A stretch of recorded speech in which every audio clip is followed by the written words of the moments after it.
Good day to everyone. Today, we will be discussing about chemistry of lust, love, and attachment. Falling in love can hit you hard, in mind and body. You feel irresistibly attracted to your crush. If things continue, you may feel a rush of euphoria, a longing to be together, passion, and excitement. You feel like you've found the most special, unique person in the world. According to Helen Fisher, there are three stages of falling in love. Each stage has a different set of brain chemicals run the show.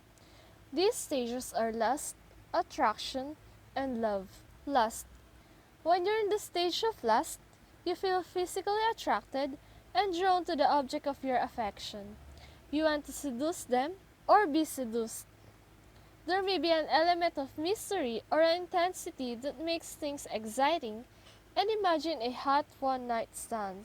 Lust is driven primarily by the hormones testosterone in men and estrogen in women.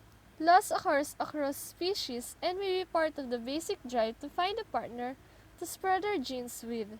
But lust is different than love. Lust is a strong emotion or feeling. The lust can take any form, such as lust for sexuality, lust for expensive objects or extravagance, and the lust for power.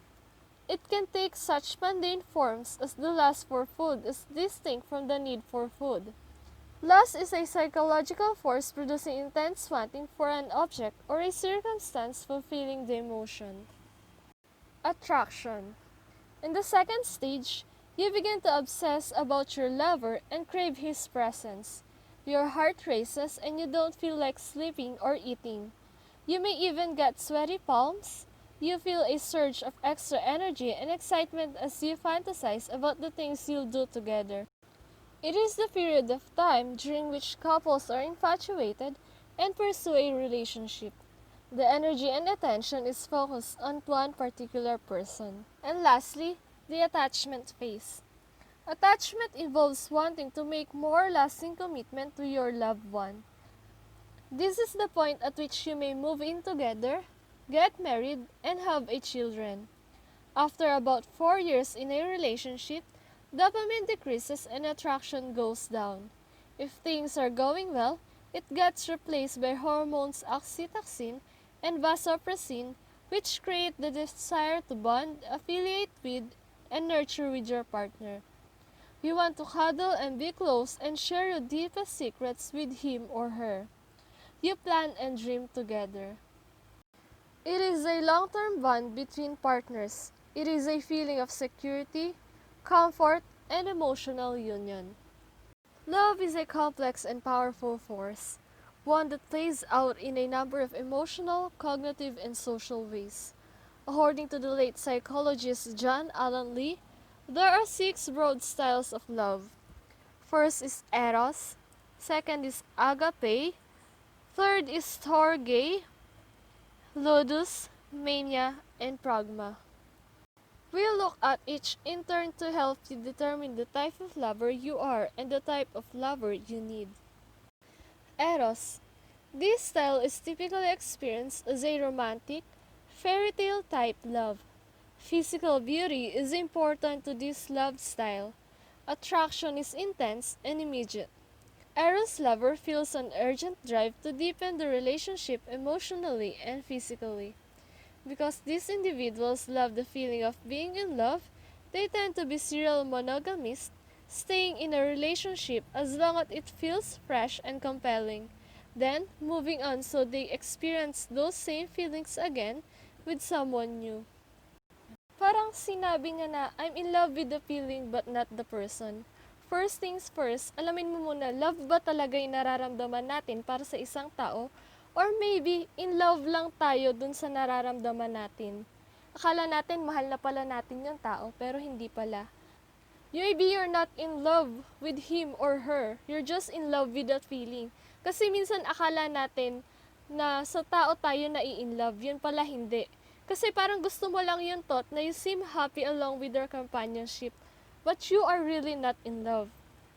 Agape. This is an altruistic and selfless love. The person shows his love without expecting to receive the same in return. He considers the wishes of his partner as more important than his own. He may not have a perfect partner, but he will always be there to support and offer his love. Agapic individuals are giving and caring and are centered in their partner's needs. This is largely a selfless and unconditional love. An agapic partner will love you just as you are. Agape love is a love at the highest level. It's so much more than we could ever dream or imagine. Storge. This is love-related friendship and based on non-sexual affection. The person experiences love as a gradual and slow process. Storgic types tend to be stable and committed in their relationships. They value companionship, psychological closeness, and trust. For these individuals, love relationships can sometimes grow out of friendships so that love sneaks out on the pair.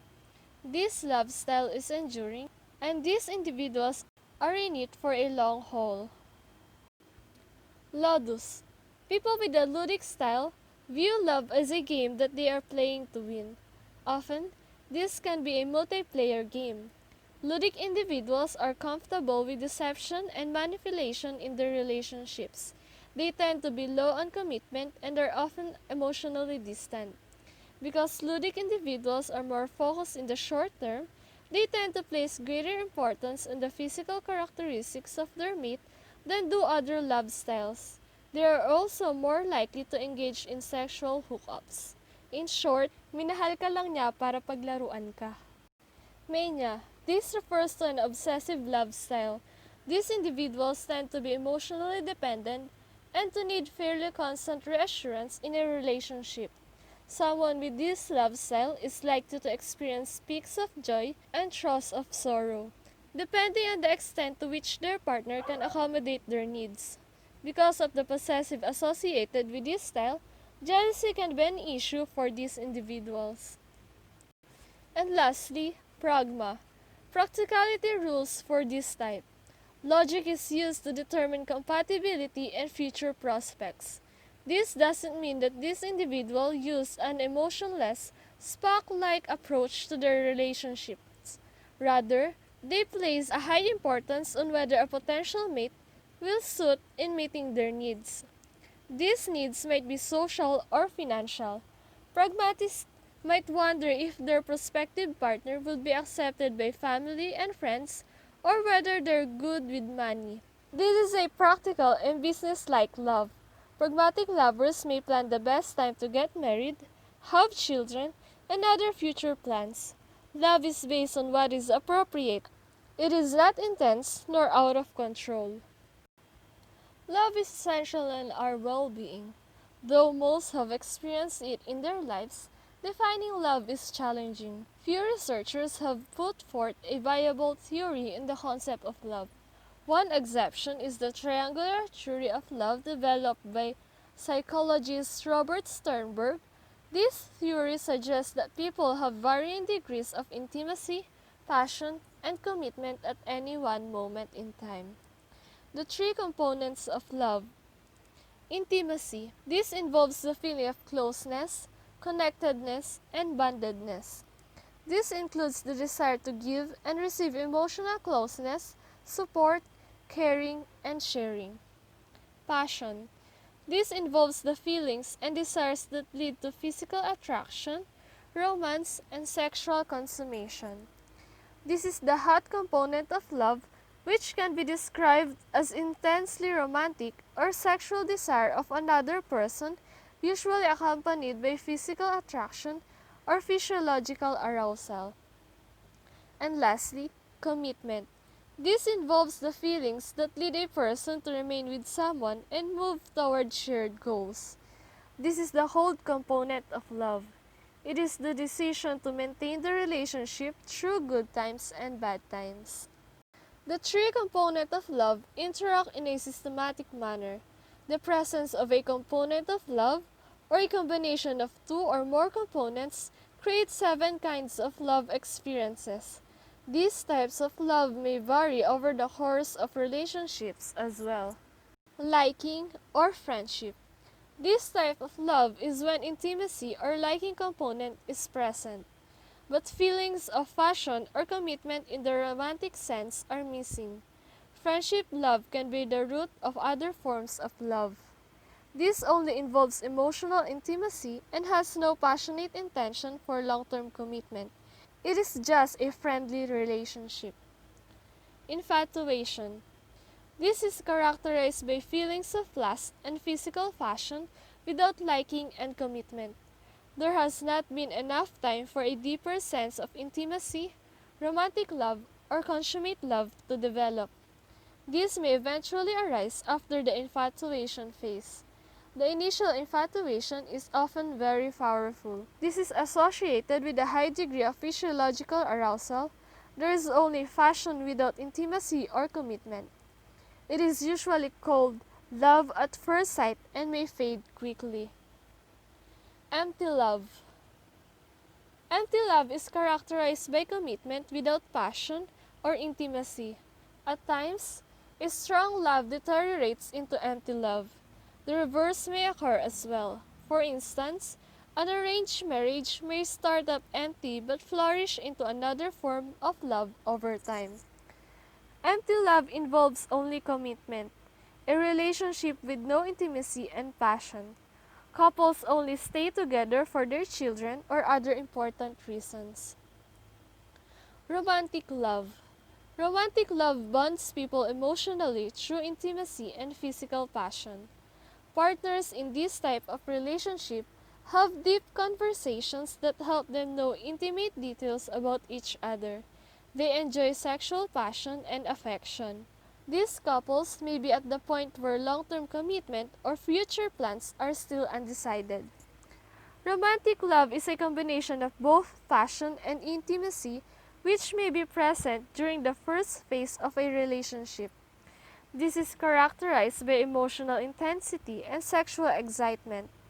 The experience of passion love may be positive and negative.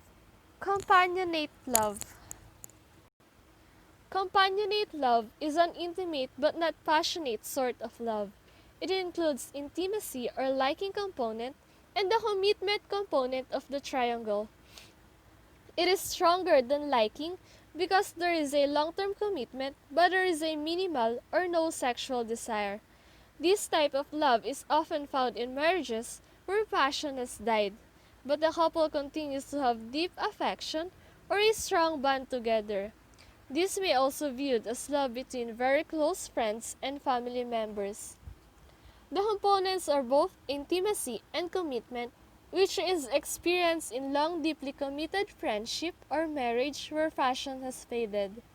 It is more durable than romantic love and may grow over time. Fatuous love. In this type of love, commitment and passion are present, while intimacy or liking is absent. Fatuous love is typified by a whirlwind courtship in which passion motivates a commitment without the stabilizing influence of intimacy. Often, witnessing this leaves others confused about how the couple could be impulsive. It is a combination of passion and commitment experienced by couple who spend a short time in courtship and suddenly decided to get married. And lastly, the consummate love. The consummate love is made up of all three components and is the total form of love. It represents the ideal relationship. Couples who experience this kind of love have great sex several years into their relationship. They cannot imagine themselves with anyone else. They also cannot see themselves truly happy without their partners. They manage to overcome differences and face stressors together. There exists a healthy balance of passion, intimacy, and commitment shared by couples considered to be ideal for each other. Why do people fall in love? From a biological perspective, there is a part of the brain that is active when people are truly, deeply, and madly in love. The activity of the brain in areas of positive emotions, motivational drives, and reward increases where our brain activities in the areas related to negative emotions, fear, aggression, and social judgment decreases. The chemistry of love explains how several chemical substances in the body have been found to naturally influence the experience of love. First is dopamine and norepinephrine. These are neurotransmitters that are involved in the mood, motivation, attention, and excitement. Brain areas that fire when people view a picture of their romantic partner are pathways that are rich in dopamine, that lead to physiological reactions such as increased attention, exhilaration, pounding heart, loss of sleep and appetite, and anxiety. High levels of dopamine and the related hormone norepinephrine are released during attraction. These chemicals make us giddy, energetic, and euphoric, even leading to decreased appetite and insomnia, which means you actually can be so in love that you can't eat and can't sleep. Brain scans of people in love have actually shown that the primary reward centers of the brain, including the ventral tegmental area and the caudate nucleus, fire like crazy when people are shown a photo of someone they are intensely attracted to compared when they are shown with some old high school acquaintance. Serotonin is a neurotransmitter that has been associated with mood, obsession, sex, and sleep. The level of serotonin decreases during infatuation, which may cause obsession one feels during early phase of love. It is also low in patients who have obsessive compulsive disorder and depression. It is believed that passionate romantic love generally lasts within 6 to 18 months, based on a study conducted which suggests that people who are madly in love have increased the level of serotonin after this period. Serotonin is a hormone that is known to be involved in appetite and mood. Interestingly, people who suffer from obsessive compulsive disorder also have low levels of serotonin, leading scientists to speculate that this is what underlies the overpowering infatuation that characterizes the beginning stage of love. Phenylethylamine is a neurochemical that can increase the levels of DA and NE, especially in the pathways involving mood and pleasure. This has been called the love drugs because high level of this substance has been associated with love and orgasm, and to people who are happy with their relationship. Some studies suggest that PEA levels decrease with 18 months to 13 years. During breakup, the PEA levels are low. Chocolates have high levels of PEA, causing some to believe that it is a popular gift during courtship because it elevates levels of love drug. However, the PEA in chocolates is broken down before it reaches the brain. Amphetamine-like PEA is partially responsible for the feelings of euphoria experienced during infatuation. Oxytocin and vasopressin are neuropeptides released from the pituitary glands. The oxytocin causes the uterus to contract during childbirth and allows the release of breast milk. It is also important in trust, empathy, emotional accessibility, pair bonding, and close relationship. It also promotes positive judgments. When brains of couples who said they're still in love after 20 years of marriage are scanned, areas rich in oxytocin showed increased activity. Orgasm increases levels of oxytocin, promoting a desire to be with their partner and enhancing their pair bonding process. Vasopressin is also important in pair bonding and social behavior, memory formation, as well as blood pressure. Endorphins are named for endogenous morphine, a body's natural opiates similar to the man-made drugs morphine and heroin.